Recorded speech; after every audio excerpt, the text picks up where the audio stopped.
Olá pessoal, bem-vindos ao canal Tesouro Oculto. Eu sou Simeão Carvalho e convido você a ficar até o finalzinho desse vídeo conosco. Esse vídeo é mais para reflexão nossa, né? Para a gente poder refletir um pouquinho mais sobre as Escrituras e sobre a realidade do mundo espiritual, tá bom? Convido você para ficar conosco. Quero convidar você a abrir sua Bíblia no livro de Isaías, capítulo de número 1.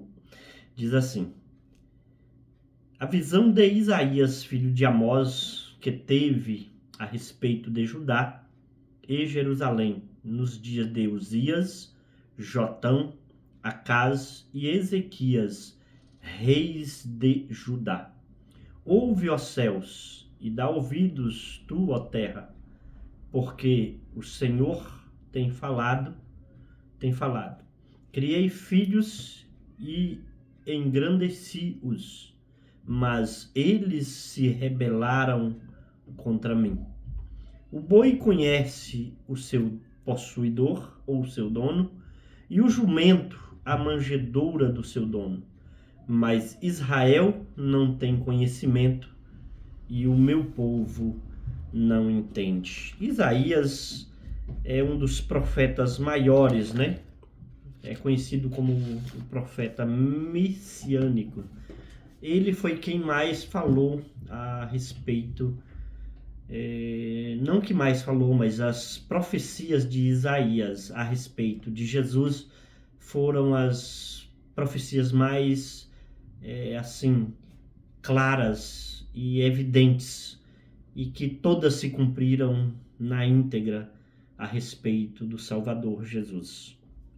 Então Isaías era conhecido como profeta messiânico, né? Ele mais falou do Messias há cerca de 750 anos antes do nascimento de Jesus e da sua vinda. Isso se cumpriu, por isso esse livro de Isaías é muito importante, mas eu gosto muito de falar a respeito desse tema, né?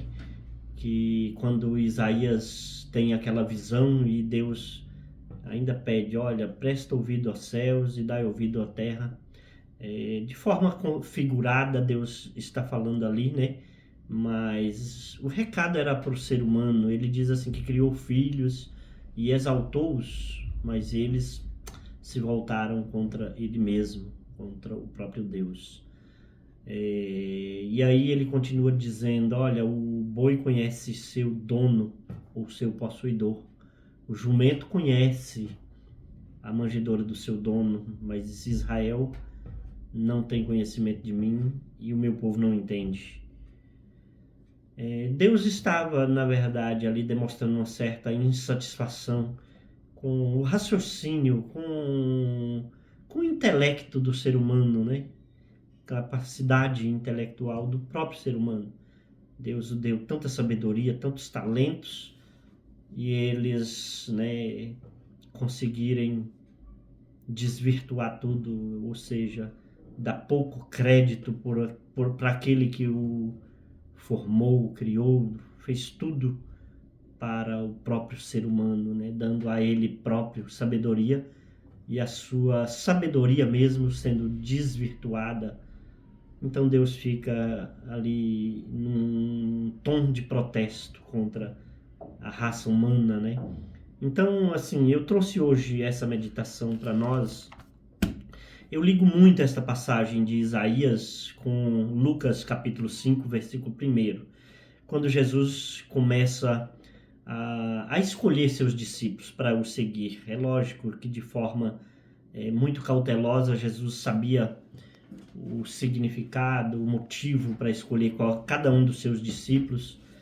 E ali em Lucas 5 conta a história que aconteceu que Jesus, tendo pregado ali para uma multidão, ele viu 2 barcos à beira do mar, né? E os pescadores estavam ali já lavando as redes. E ele aproxima daquele barco, e um deles era de Simão, e Jesus pede para que ele volte ao alto mar e lance a rede novamente. Ou seja, Pedro e os que estavam ali com ele eram super experiente em pescaria. Conhecia o mar mais do que ninguém, porque o seu pai era pescador, a sua família era de pescadores. Eles conheciam muito bem a prática da pesca. Mas aqui está dizendo que eles pescaram a noite inteira e não foi suficiente. Eles não pegaram nada. Com toda a sua experiência, com todo o seu currículo, com tudo que eles aprenderam sobre pescaria, tinham fracassado. Estavam desiludidos, lavando as redes. Segunda história diz que naquele tempo Pedro, ele tinha uma dívida muito alta por causa de impostos cobrados por Roma, né? E ele estava prestes a perder o barco, a casa, ele estava preocupado, então era praticamente a última esperança de Pedro. E aí aparece Jesus e fala para ele: olha, volta e lança vossas redes do lado direito para pescar. Ou seja, assim, resumindo, quando todas as esperanças acabaram, surge Jesus. E aí surge Jesus para mudar a história da vida de Pedro. Surge Jesus para mudar a história da nossa vida. Quando tudo parece perdido, ainda há uma esperança, que é Cristo. E Jesus aparece a Pedro e pede para que ele volte ao alto mar e lance a rede. E ele fala: Senhor, nós temos trabalhado a noite inteira, mas não pegamos nada. Mas sobre a tua palavra eu lançarei a rede. Ele sente confiança em Jesus, né? E ele acredita que Jesus é alguém diferente. E ele volta ao alto mar e ele lança a rede. E a Bíblia diz que ele pega 153 grandes peixes. O que me chama muita atenção é isso, irmãos. É isso. É essa fase aonde Pedro, com toda a sua experiência, não pega nada. E Jesus, ele ordena e eles voltam a pescar e uma única rede eles pegam tantos peixes. O que eu entendo nesta mensagem que Jesus, a Bíblia diz no livro de João, capítulo 1, que no princípio estava com ele e nada do que foi feito se faria, porque ele era a luz do mundo e nada do que se foi feito se faria. Jesus, como criador de tudo, como criador de céus e terra e tudo que há, né? No início estava ali para ser formado todo o universo e tudo que há no universo. Eu acredito que Jesus deve ter dado uma única ordem aos peixes: olha, eu preciso provar para os homens que eu sou o Messias, o Salvador. Mas para isso, eu preciso da cooperação de vocês. Eu preciso que vocês se reúnam e entreguem a vida de vocês para que os homens entendam que eu sou o Salvador. Eu acredito que uma linguagem entre o Criador e a criatura houve ali. Porque se eles, com tanta experiência de pesca, não pegaram nada uma noite inteira, e de repente Jesus chega e diz: lance a rede então do vosso lado direito, e pega tantos peixes. Os peixes decidiram, por ordem ou por convite de Jesus, a entregar as suas vidas nas redes para provar para os discípulos que Jesus era o Salvador. Quando eles jogam a rede do lado direito, pegam 150 grandes peixes. A Bíblia diz que as redes quase se rompem e eles precisam pedir ajuda. Olha, socorre, ajuda-nos, porque as redes vão rasgar.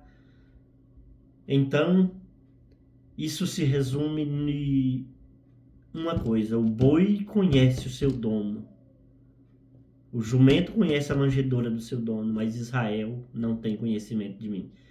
Então, nisso, a Bíblia diz que eles ficam espantados, os discípulos ficam atemorizados, né? E aí Jesus diz: olha, de agora em diante eu vos convido para serem pescadores de homens.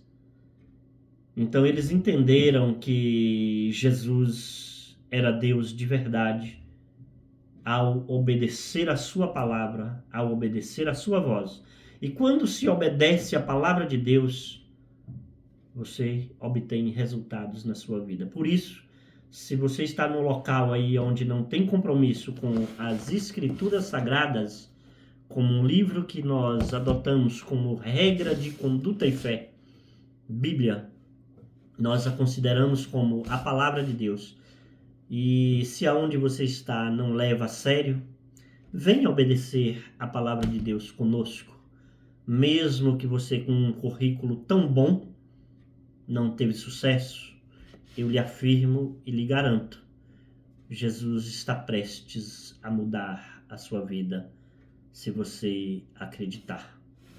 Venha conosco e venha ouvir a palavra de Deus. A palavra de Deus, ela pode mudar o quadro da sua vida. Assim como mudou a de Pedro, ao dizer: Senhor, trabalhei a noite inteira. Senhor, eu estudei a minha vida inteira, fiz faculdades, enviei currículos e não aconteceu nada.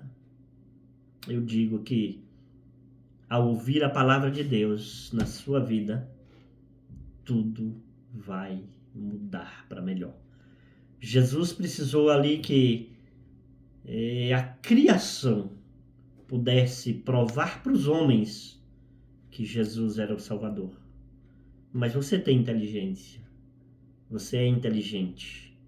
Deus te deu intelecto para discernir e dividir entre uma coisa e outra. Sai de onde você está, vem para cá e nós vamos te garantir que você não voltará com os barcos vazios.